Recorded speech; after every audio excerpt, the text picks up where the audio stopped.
राजकारणात काय चाललंय हेच कळत नाही असं दमानिया म्हणाल्या। तर गलिच्छ पद्धतीने सगळ्या गोष्टी सुरू असल्याचं दमानियांनी म्हटलं।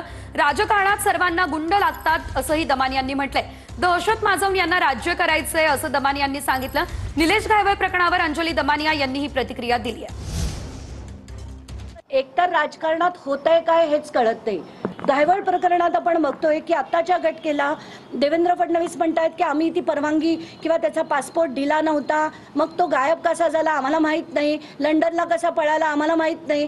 तर हे सगळं जे होतंय ना ते अतिशय गलिच्छ पद्धतीने होतंय, अतिशय किळसवाणी पद्धतीने होतंय आणि लोकांना हाच प्रश्न पडतोय की आता या राजकारणाचं करायचं काय। सगळ्या गुंडांच्या बरोबर ह्या सगळ्या राजकीय नेत्यांचे फोटो कसे असतात, कारण राजकारणात यांना गुंड हे सगळ्यांनाच लागतात। खरंच एक चित्र बदलण्याची गरज आहे, पण तो कुठलाही राजकारणी करत नाही, कारण त्यांना दहशत निर्माण करून भीती निर्माण करून लोकशाहीत आपल्यावर राज्य करायचं आहे। आता घायवळ प्रकरणात आपण बघितलं बंदुकीची परवानगी रद्द केलेली असताना त्यांना जी दिली गेली तर ती कोणामुळे दिली गेली तर आपले गृहराज्यमंत्री जर ती परवानगी देतात, पण आता कसं आहे मग सारवासारव होते, मग ती परवानगी दिलीच नाही असं सांगितलं गेलं।